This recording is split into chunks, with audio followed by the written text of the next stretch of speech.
अगं ताई, हा कचरा इथे कशाला टाकलात?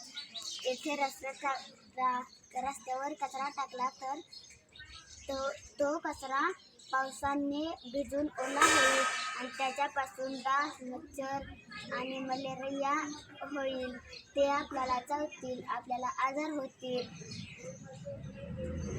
सॉरी बाळा, आजपासून मी कचरा कोंडीतच टाकणार. कचरा कोंडीतच टाकावा.